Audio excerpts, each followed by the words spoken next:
All right, so the topic of our panel tonight is how to break into real estate with low to no money down. The objection we were getting from countless people out there was, I can't get into real estate because I have no money. You've heard that from everyone, including yourself.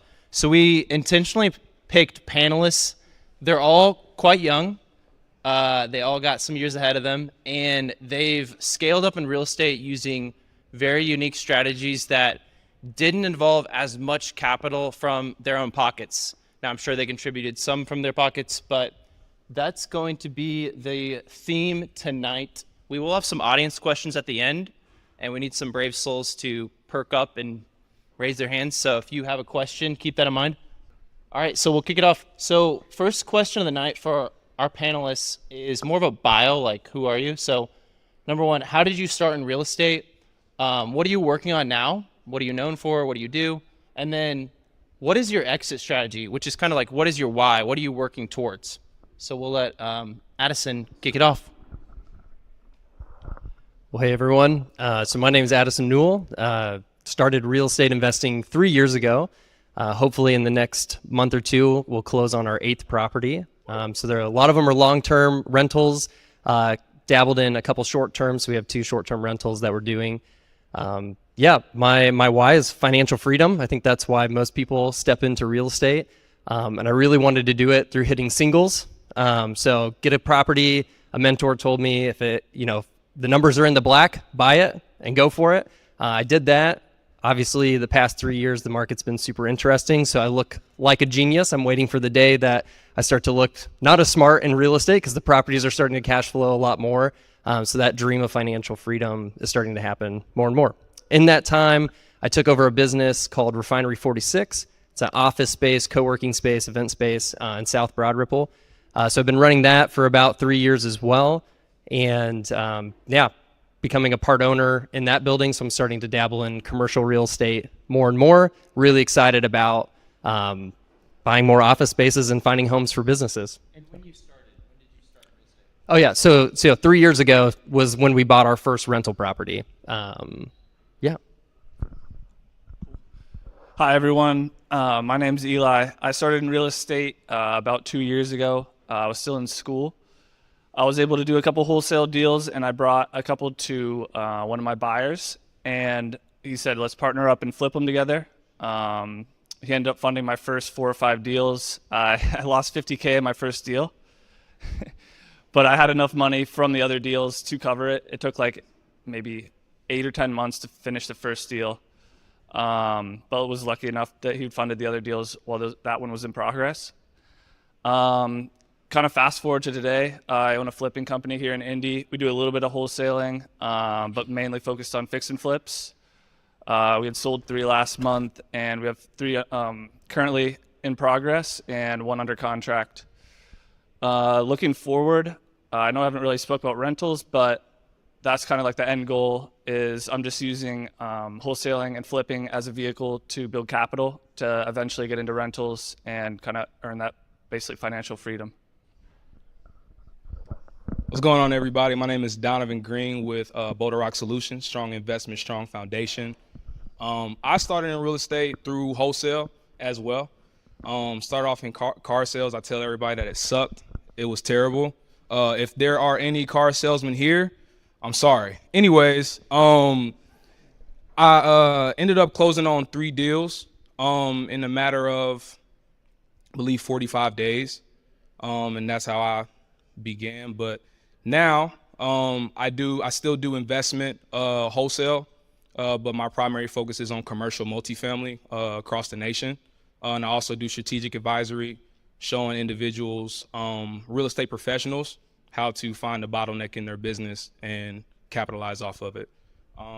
My end strategy, I think everybody wants generational wealth, but for me, it's more of this, is teaching and creating the next generation of investors. Hey everybody, my name's Brooks. I started in about 2016, 2017, flipping in Maryland. That's where I'm from originally. I moved out here in like 2019-ish. Started doing that with during my W-2. Had a couple rentals there as well. Once I moved here, started just doing building my personal portfolio of short or long-term rentals, and then eventually started looking for deals on my own just because I got sick of relying on some of the wholesalers to buy their deals. So I started marketing myself just to see if I can get some of my own stuff in. So now we're kind of focused on wholesaling in general. Brought on a partner. You might have heard of him, Randy Placencia, was over at Simple. Me and him have partnered up. Awesome dude. Reach out to him for our wholesaling stuff. Right there in the back. But yeah, I still personally focus on some some long-term stuff, trying to get into some short-term stuff and some commercial stuff as well. But for the most part, right now we are doing wholesaling. Question number 2, if you had to start over in real estate, what would you do differently? It's like the best question ever, right?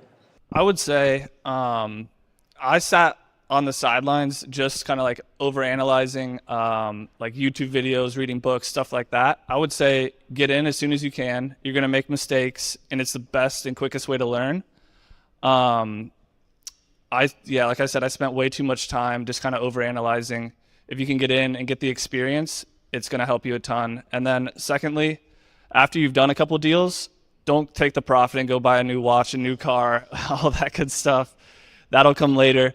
I would take that money and focus on some type of education, whether that's a paid course, mastermind, something from someone that you trust or that's been recommended to you. And say you even do a deal or two from it, you're going to easily make back whatever money that you spent on it, even if it's expensive. It'll be worth it in the long term. But investing in yourself, investing in your education will further your real estate much quicker than going to buy a new watch or car. For me, I would agree with both of you guys for sure. I think understanding what your goal is, as well as understanding how that plays a part in what you're actually bringing in as an investor, that's super important. What I would say, something that I would do if I were to start over, was I would continue to connect in JV as much as possible. And I didn't, because I was greedy and I was making good money. And when you stop connecting with people, and when you stop being a person that, you know, that has that good reputation, right, the money stops flowing. I realized I've never closed a deal on my own. So you guys keep that in mind. And when I say that, I mean that no one runs title. You know, you don't run title. You don't do the appraisal. You don't, you know, write up the mortgage docs. You don't do any of that. Someone's involved in every single deal that you'll be a part of. So I would say to keep that in mind and work with as many people as possible, especially in this room that we're in right now, because there's a lot of money in this room. So just don't be greedy. Just to build off of all you other guys, just get started. The best way to learn is just to dive in. I was the same thing as Eli. I sat on the sidelines and did the whole podcast, read books, listen to YouTube videos for a long time before I felt confident enough to do it. And you're still going to make mistakes. I still would have made the same mistakes, to be honest with you. And there's still things that are going to come up, even if you're experienced, that you're going to lose money on, even if you knew the right play. I mean, it's just going to happen. So I would have dove in a lot sooner. And on top of that, don't be afraid to ask stupid questions. Another thing that I was afraid to sound stupid around people, just ask the question if you don't know the answer. Tap into your network. Ask guys like Tyler or these guys. If we don't have the answer, we can at least point you in the right direction of somebody who might. So don't be afraid of the stupid question, for sure. Yeah, and something I'll mention with what Brooks just said is at the end, I'm going to have the contact information for these guys and the sponsors. So if you're like, I'm stuck, I need help, I just want to get a coffee meeting to know where to start, reach out. We're big boys. We'll tell you if we don't have time, but the likelihood is we will have the time. So at least for a call. Number 3, if you've tuned out everything, this is the most important question of the night. So I have no capital, says someone. How would you start investing in real estate? What do you suggest to someone that is starting with low to no capital? What are we defining as low cap? I would say that is like I have 10,000 in the bank. So I think if you listen to Bigger Pockets or enough other podcasts that people talk about wealth building, the first thing everybody advises on is get control of your finances, right? If your burn rate, your expenses are super high, and you can't manage your own money, you shouldn't be taking other people's money. You shouldn't be getting their capital involved into your mess, because then it's just going to be a bigger pain point down the road. So do a quick analysis, make sure you are in control of your budget, you feel comfortable with that. That's how you start to get capital so that you can actually start putting into deals. It was a big point of pride for me on my first rental to be able to purchase it myself. That was against all the wisdom and advice from mentors and everybody advising me on real estate. They're like, no, you can raise the money. You've got the people skills. You can do this. And I was like, I don't want to raise the money unless I've told someone I put my own money into this first, right? In retrospect, it probably delayed me in being able to buy a couple more properties because I put 25 grand into a $100,000 house. But I was proud of it, right? So when the first call came in that the furnace was now leaking in the ceiling on the second day that I owned the property, it's my money on the line. I have to go and fix that. I have to go do something with it. So that's my first piece of advice is make sure your finances are in a state where you can actually build enough capital to take action and get involved in real estate in some way. The second part is build relationships with people.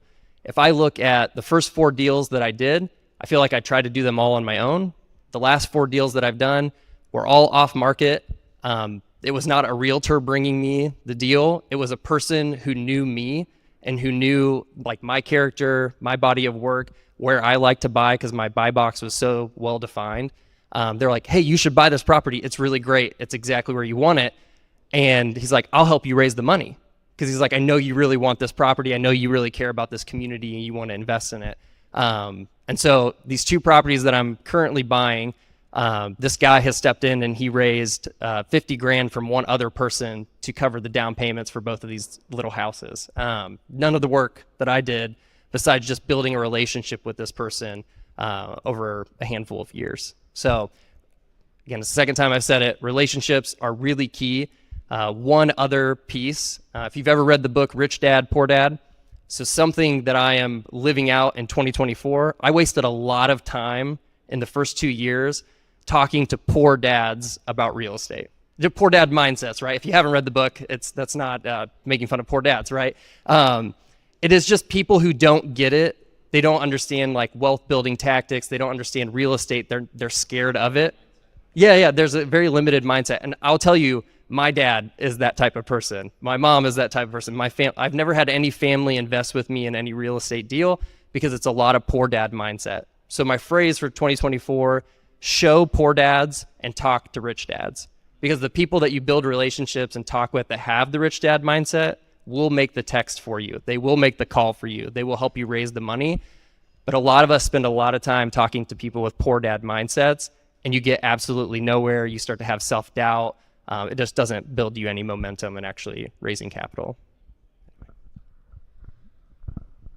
All right, so I got 2 things as well. First thing I would recommend is exactly how I got started was finding discounted real estate and wholesaling it. I did a lot of cold calling. I did some texting. I had a little bit of money set aside. A couple of grand was enough to pay for skip tracing and pay for some softwares that helped me get started a little bit quicker than if you're just hand dialing on your phone or something. But that's probably your lowest cost way of getting in. Second thing is I would take a step back, look at your skills. I did this as well, and find where you can provide value to someone else and their investing strategy, someone that's a little bit further ahead of you. And for me, I knew construction, so I could manage projects. I was able to kind of look and see what was going on and be able to fix problems and stuff. So I managed projects for my first partner, and that's how I got equity in the deal. None of my money out of my pocket. It was all his money, but it was just my time spent at the property. So ideally, it's something where your partner's lacking in something, you're able to make it up with some skills that you have. You stole mine. Little to no money. The first thing that I would do is get a system, a free system, or I'll do two things too. We're doing two things. I'll do two things. So the first thing that I would do before a system is I would write out what your goals are. That's free, right? So if I write out, I want to make, let's just say I want to make $10,000 over the next 6 months or whatever, or 25 or whatever the number is for you. Then it's going to be easier for you to work that back into quantifiable steps. So I would start off with charting a course for yourself, because I know how I am, and I know that if I don't have it written out or on paper where I can tangibly see it, I get frazzled and I start to do stuff that's uncharacteristic to the course that I am trying to chart. So that would be the first thing I would do, is write out your goals and find individuals that are adding value or that would know something about it, and say, hey, like if I come to Tyler and I say, hey, Tyler, look, this is what I want to bring in. This is what I'm trying to do. What do you think? What are your thoughts on this? Eli, what are your thoughts on this? Brooks, what are your thoughts on this, right? This is what I'm trying to do. Now I'm bringing people in from my sphere of influence that can help me accomplish what I'm setting out. Now, the second thing you want to do is get systems and processes. Now, what I mean by that is a CRM of some sort. If you're making calls, a dialer, things that, now this isn't no money, but there are no money, strategies. I closed my first deals by, dialing by hand, but that took a lot of willpower, and I was hungry. So if you hungry and you don't have no money at all, then do what you got to do. If you got a couple dollars to spare, I would suggest using things that's going to help you optimize and maximize your time. A CRM that I use to start off that was free is HubSpot. That's what I used when I started off. For those of you who have Apple products, I linked all of my contacts to HubSpot, so everybody that I called would pop up in HubSpot, so that way I wouldn't have to do it by hand. So Excel sheets are a little, archaic to me. Sorry, Addison, but Excel sheets are a little archaic when it comes to holding, people's data. But those would be the two things that I would do. I would chart out my goals. What am I actually trying to accomplish? Because money isn't the important part. The money will come if you know that you're trying to add value. So start there. If you start adding value first, to what we're all saying, right? If you start by building a reputation and adding value, the money will come naturally. Put yourself around people that are going to help you do that, and then get a system to stay organized. I guess what I got for you, a couple of things. If you're truly starting out with zero money or anything like that, depending on what your investment strategy is, if you're looking to wholesale or if you're looking to actually get some capital in the bank, I would reach out to somebody like myself or Randy, Warren, or some of the bigger wholesalers in the area and see what they're looking for. What are they buying right now? Maybe you can be that bird dog for them. Maybe you can start cold calling some of these other people. Skip tracing doesn't cost that much. It's like 9 cents to 12 cents per property. So if you're driving through and see a rundown property, you can get a hold of that person. You can bring it to somebody and make a couple $1,000s or whatever it is and bring it to another wholesaler. It's a good way to get capital in the bank. If you're somebody who already owns a home or something like that, my start was house hacking. I rented out 2 or 3 rooms in my house in Maryland when I bought my first house. Obviously, I had a little bit in the bank, had a W-2 job, but it was a good way for me to save and not have to pay my mortgage every month and actually make a couple bucks on the side as well to save up for my first flip. So to kind of recap there, we can leave the mic down because the next question will be for Brooks and Donovan. But to recap, the things that I heard were make connections. Connections are important. You're in the room, so congratulations. You guys have taken step 1.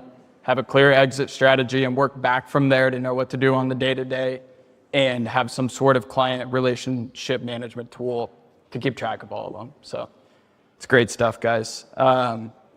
going a little bit deeper into that, what does it take to be a successful wholesaler? Let me get you. And I want to define it. Wholesaler is almost like a explicit word. Right now, they're actually creating legislation to change what wholesalers can do. So defining what I would consider is bringing properties from off market to the right people that can execute on them. It is a service if you do it right. That doesn't mean taking a realtor's house and repackaging it and marking it up 50 grand. I'm just gonna be honest. But yeah, please don't do that. We don't like that. I think probably rule number one is just follow through with what you say you're going to do. If you're talking to some of these people on the phone, they're usually most of the time in a hard spot. So what you're telling them is probably going to make a huge difference in their life. And if you say you're going to do something and don't do it, that could make a huge influence or a huge difference in their life, or and vice versa. So just half the battle is just creating a relationship with these people and actually following through with your word for what you say you're going to do, and setting the proper expectations with them as well. I think that's a huge thing that a lot of some of these wholesalers that give a bad name to us wholesalers are doing now, that are making it an explicit word. Thank you, Brooks. That was some good stuff. I think I've said this to Tyler before, but I don't like the term wholesaler. I see wholesale as a tool and not an occupation. So Brooks doesn't just wholesale, he just uses wholesale as a tool or as a means to make money. He uses it as a service, right? Whereas I believe there's a difference. I believe there's a difference between someone who is a wholesaler and someone who wholesales. I believe someone who is a wholesaler does not care about marking your property up $50,000. A wholesaler is somebody who does not care whether or not a contract expires on this seller who's going through pre-foreclosure. They don't care. That's how I look at the term wholesaler versus someone who uses wholesale as, I think of it as Batman. You know, Batman has his tool belt or whatever. Like, that's how I think of wholesale. It's just one of many tools on my belt. But how to be successful, I think we talked briefly about it, staying organized, but not only following through with the individuals that you're serving as far as, you know, speaking with sellers, but following through with the people on the other end, the buyers that you're dealing with, you know, the contractors that you're dealing with, as well as creating an experience for both parties. So we're almost like underground realtors in a way, where it's not like a listing, you know, but we're still creating an experience for both the seller to get what they need and the buyer to get an awesome opportunity. So focus on that. Focus on creating an experience. What does your process look like? What does your email list look like? Are you taking your buyers out? What are you doing for the seller? Are you preparing, moving trucks, or whatever the case may be? Like, what is that experience where somebody's going to say, man, I'm going to recommend Brooks because he made selling my home so easy, or I'm going to reach out to Donovan because he made that so easy for me last time. Hey, here's this person's number. Call them. They'll take care of you. Even though they could easily go to Tyler or Max or, you know, any other of the realtors in here, but some people need a faster solution, especially if they're in those tight spots that we're talking about, right? So if we're in a tight spot, we don't need to be wasting any time. We need to be efficient. We need to be quick. That's the service and that's the value that you provide. So that's what I would say that will make you immediately successful. What is private equity? Have you ever used this strategy? What are the benefits and pitfalls of using private equity? Yeah, when we were going over these questions beforehand, my first response was don't do it with private equity. But that's because my kind of long-term strategy is financial freedom for myself. So every minute I put into a property, I want as much of that profit back. So out of the kind of 8 deals we have, only one of them do I have equity shared with somebody else. And it pains me every single time that property makes a ton of money. I'm like, oh, I only get 60% of that, you know, so. But in the same realm, I put no money into that property. That person brought all the cash. I operate it. It happens to also be an Airbnb, so there's a little bit more headache that comes with that one as well. But it was a great way to get into a property that otherwise, at that time, I did not have enough money. Even if I did the kind of private capital raised debt route, I could not have got it. So I definitely needed the cash buyer to come in and to partner with them. So they got us into a deal that otherwise I could not have had access to. But one thing I would say on that, it is truly a partnership. You need to make sure if you are, you might think, oh, they're just bringing the money, I'm going to operate it, that's it. I mean, there's so many little nuances that go into it. My long-term rentals, I file them with my taxes. This thing's got its own LLC. It needs its own tax filing, which is expensive, and all these other things start coming in. You start getting nickeled and dimed on your insurance is different. You can't just bundle that with your Allstate agent. You got to go get a different type of policy somewhere else. So it was a little bit of a masterclass in what partnerships look like, and those are not for the faint of heart. So whenever you're dealing with equity, you got to know who you're getting into business with. Make sure your values and what you want align with what they want out of this, because there will be problems if you do not hash all of that out, and it'll feel very yucky and awful as you go through that process. It'll feel like you're very accusing the other person of like, well, in the worst case scenario, you're going to do this thing to me. And it's like, no. It's okay to go through that and get it all on paper and make sure that everyone knows the exit strategy if it all blew up one day. So good learning experience, but I was not a big fan. I like owning all of my own real estate. So Yeah, I'll answer. Yeah, Addison pretty much nailed it. There has to be some type of value add for you that you cannot bring to the table that your partner is going to bring. So you're either doing like twice the amount of deals, it's like 50-50. It has to be some type of benefit for you. If not, why are you just not doing it on your own? It doesn't make a ton of sense. For me, I did it with my first partnership. I needed to get into real estate somehow. And he was basically providing all the cash, like I mentioned before. This was something I couldn't do, and it was my kind of like foot in the door. So opportunities like that, definitely take them, definitely recommend them.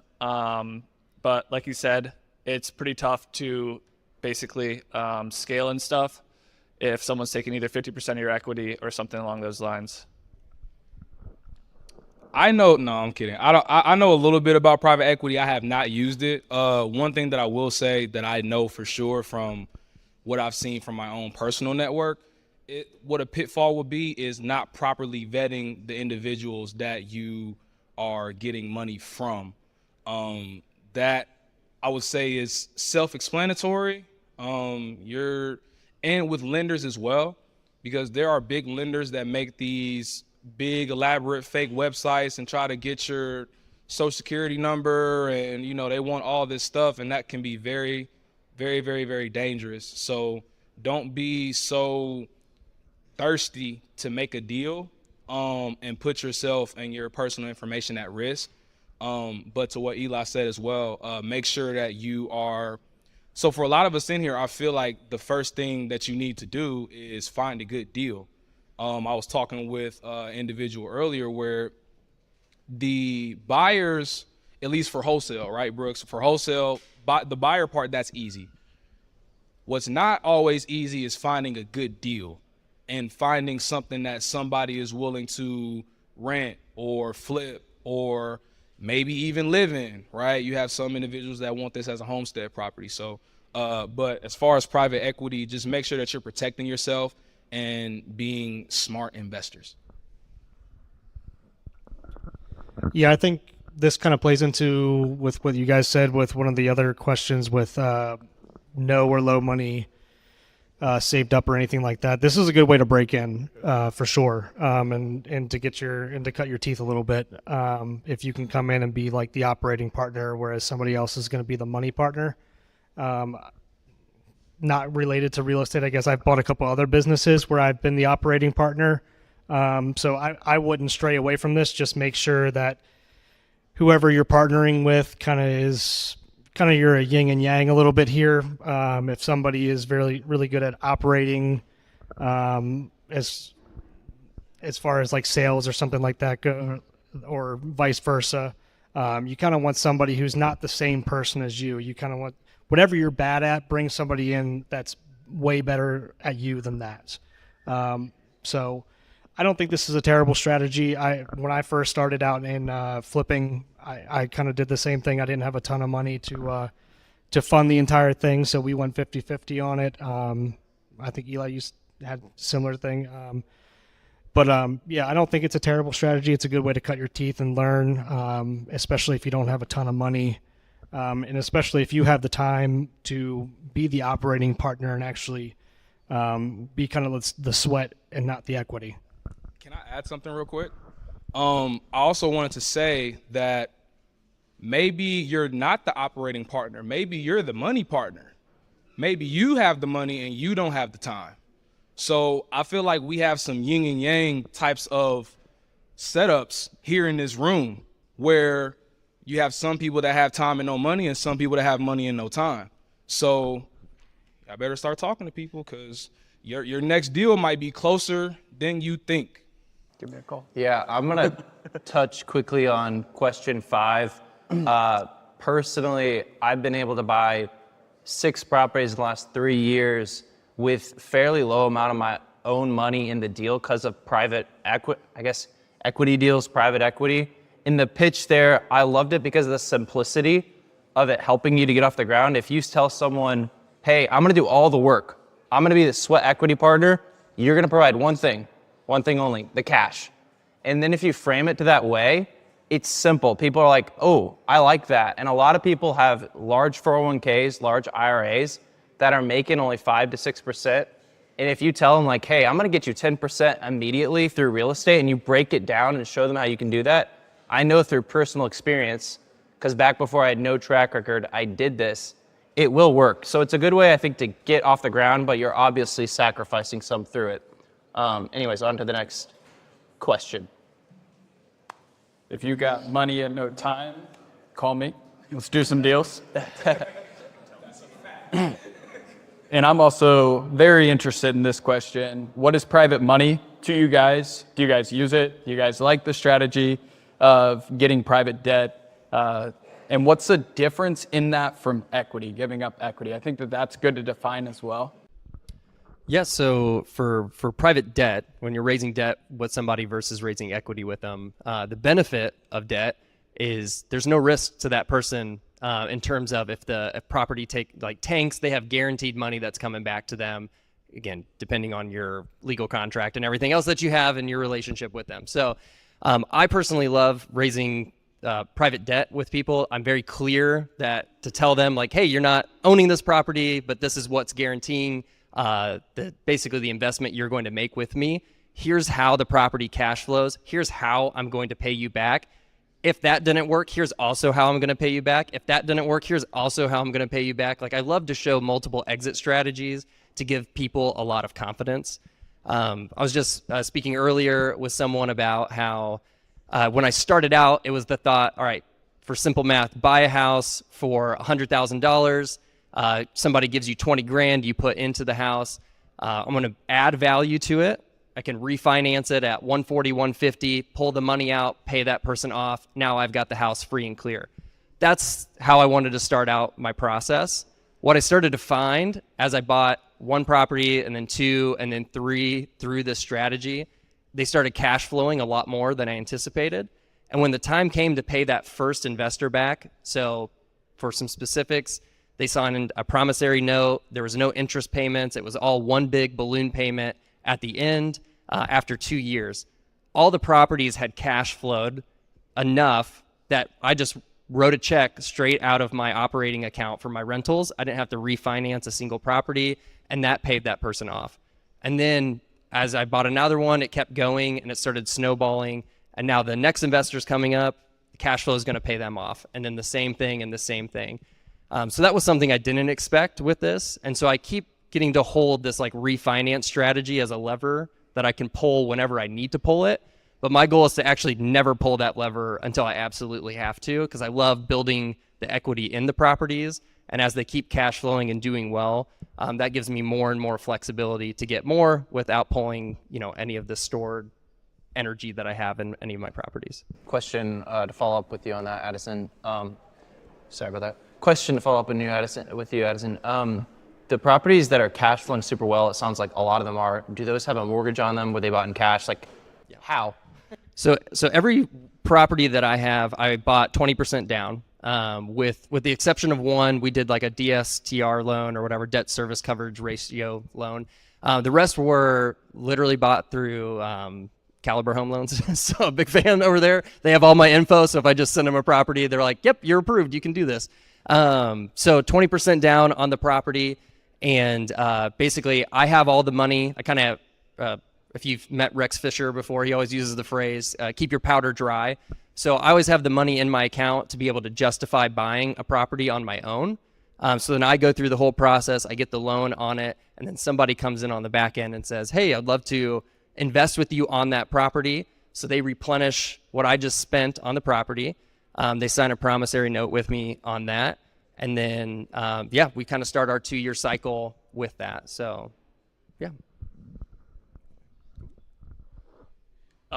Yeah, you nailed it. But I use private money for fix and flips. So a little bit different, but probably for 70% of my deals, I'm raising private money. So individuals with either extra money in their account, extra money in like an IRA or self-directed IRA that they'd like to fund my deals with. All deals are secured by a note and a mortgage. Mortgage is like the lien in the property, and then a promissory note is just kind of saying how much you're going to pay back and stuff. And yeah, I offer a pretty solid return on their money. They have no equity in the deal. They don't own any of the deal. They're just basically lending to me on it. And it's nice because you can kind of structure it any way you want. So if you want your like interest only or interest due at like the end when you either refinance or sell the property, that's perfect. You can pretty much. Can we break this down? What would a note from one of your private investors actually look like? And where would you go to execute that note? Just to break it down for people. Yeah, so normally the title company will write up like a note and a mortgage. They'll ask you and you'll outline basically like the terms and stuff that you want to see within, and then the title company would execute it. What rate are you getting? What rate are you getting from people for people? Like I'm giving people? Yeah, I give people like 12%.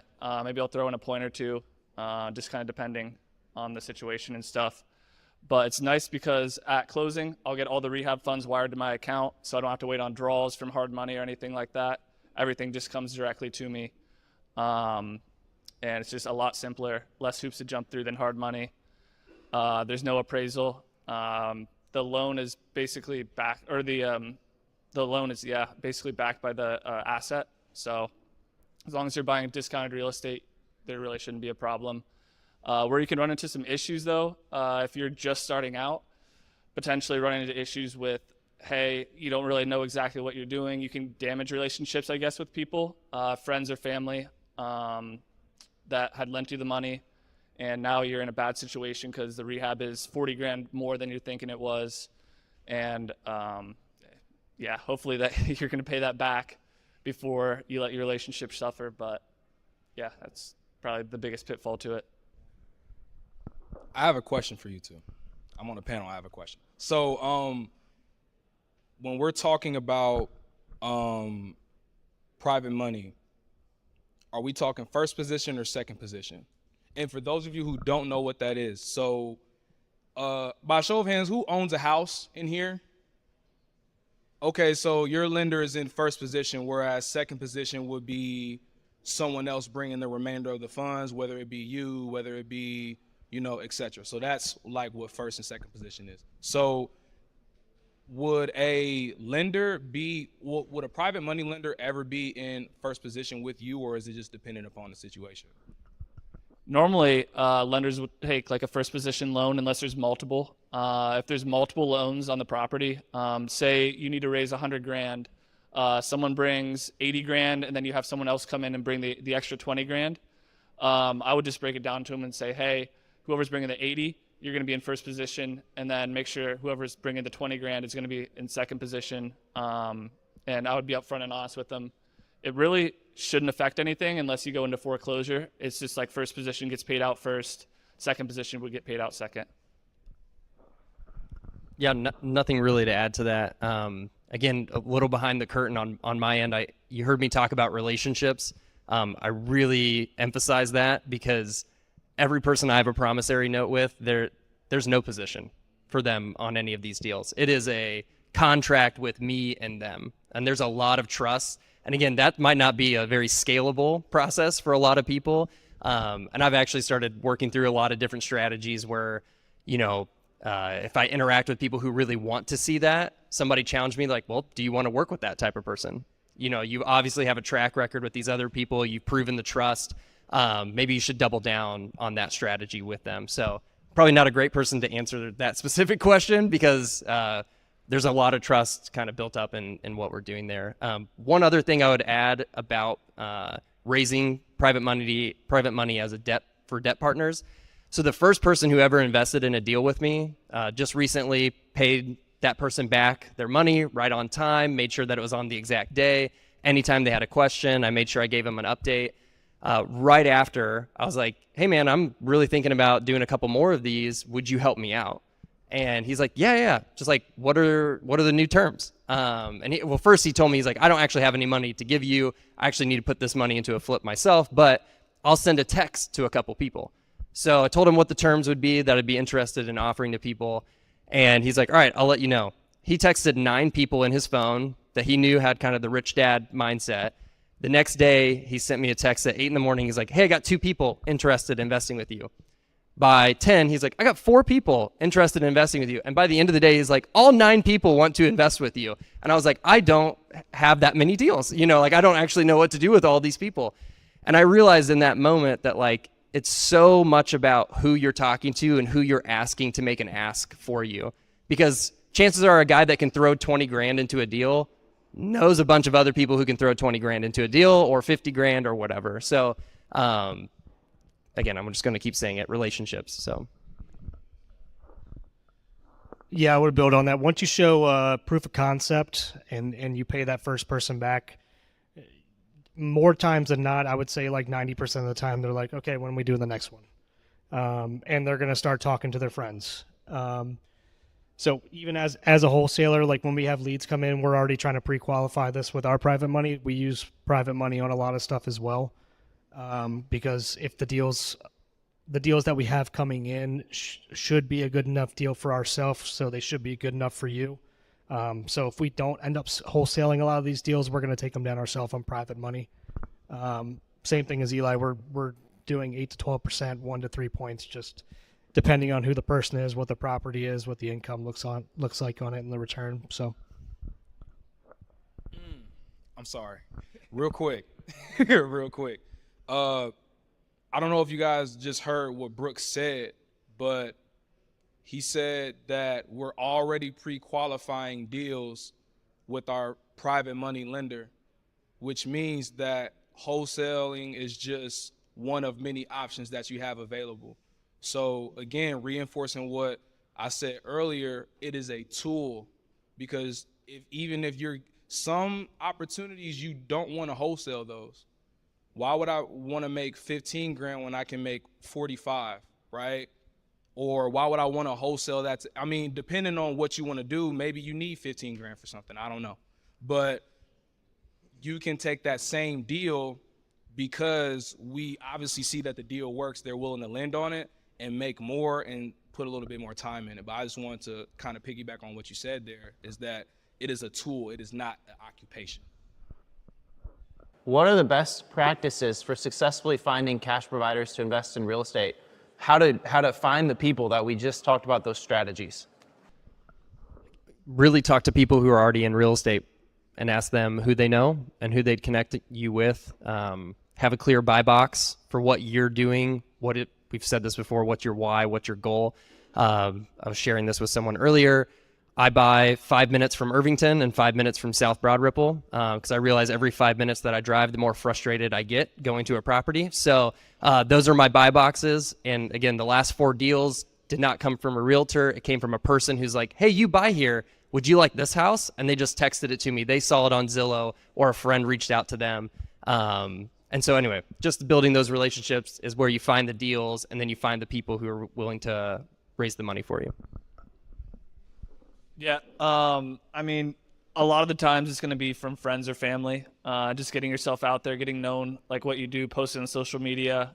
Maybe that'll pique like interest of people that you're kind of close with. And then I never go into a conversation with the mindset of I'm going to pitch, like I want like money from them basically. But if it comes up, it comes up, and eventually it might. So Your phone.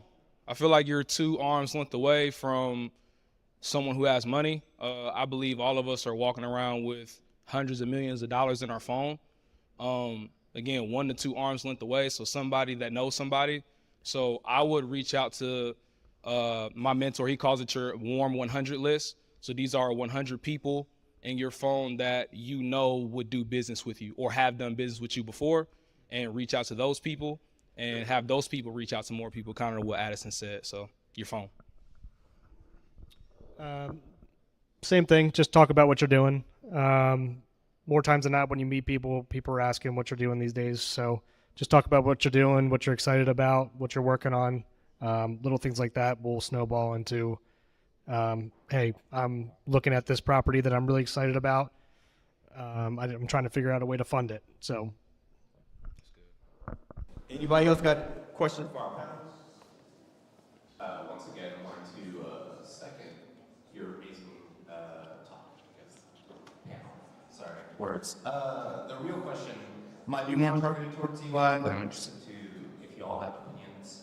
How do you leverage, I guess, private equity when it comes to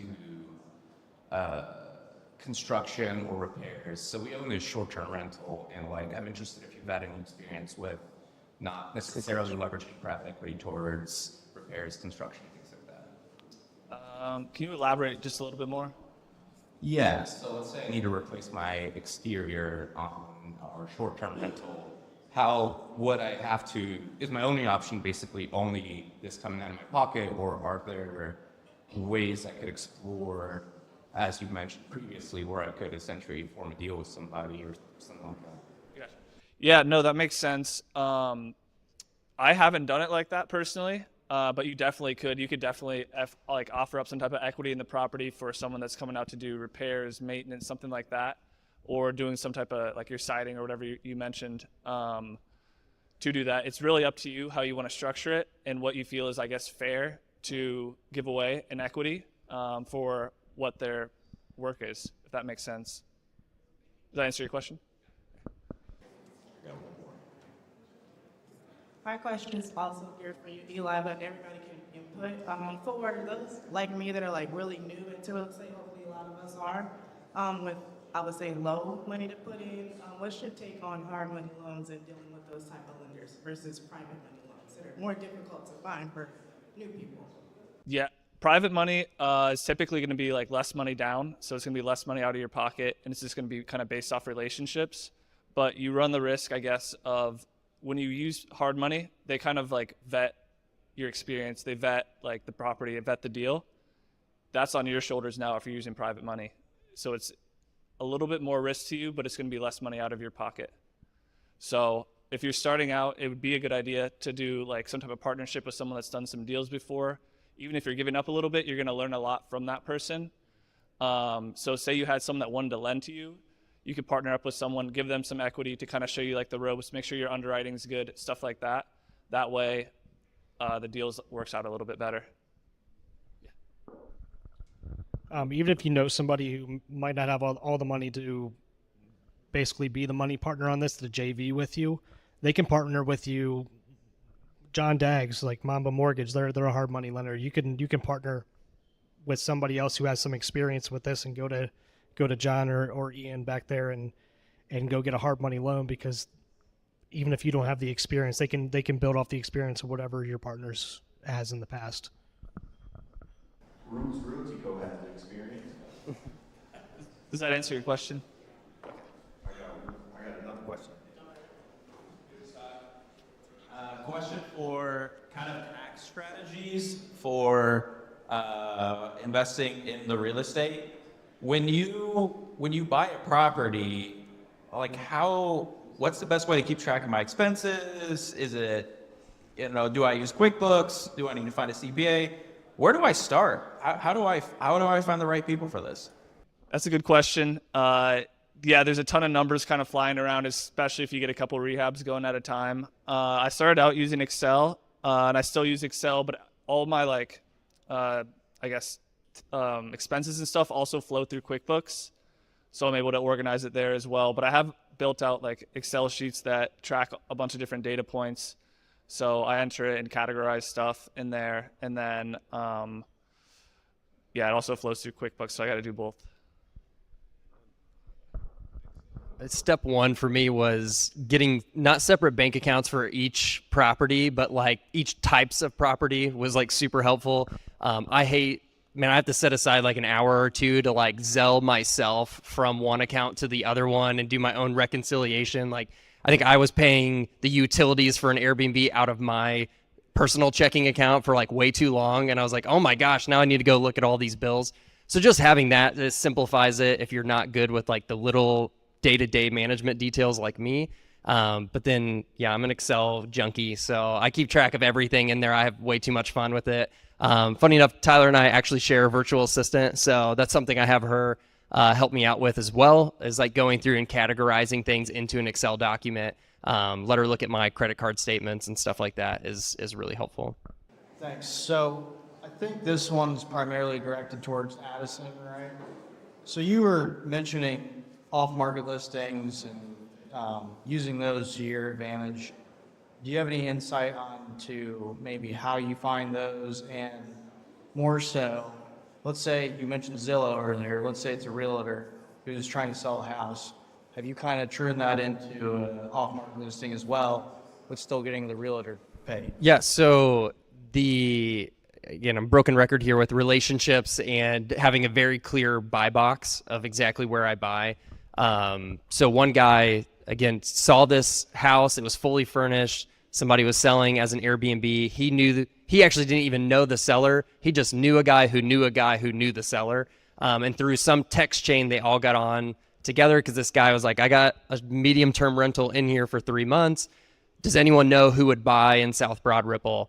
And so he kind of heard about that, sent me the Airbnb link, and was like, I think he would take this much for it. You should reach out to him. So I actually started talking to the seller that way. We eventually brought realtors in to help finalize everything.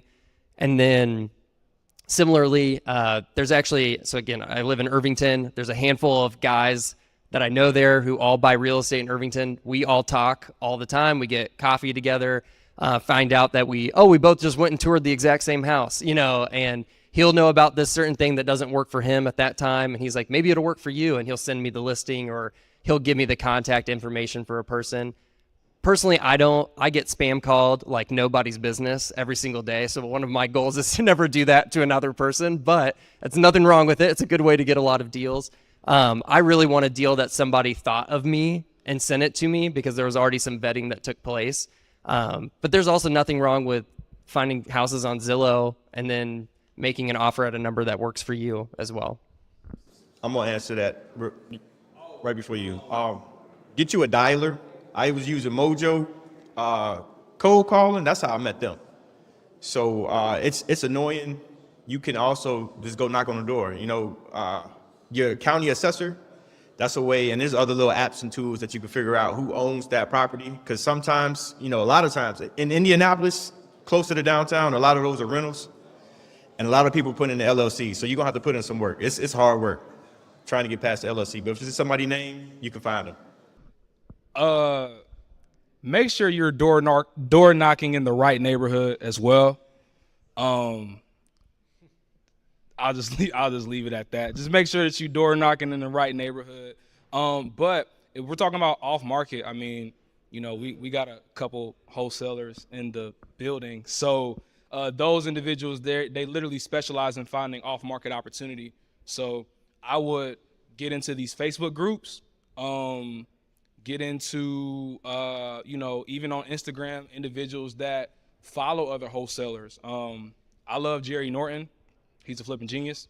But under these pictures and under his videos and content, same thing with Pace Morby and Jamil Damji, all of these individuals that are big in the wholesale space. Brent Daniels, you can find and connect with a lot of different people. So if you're looking for those off-market opportunities, particularly in your market, I would definitely find someone who wholesales and someone who does it well. Well, that concludes the panel for this evening. Let's give it up for our amazing panelists.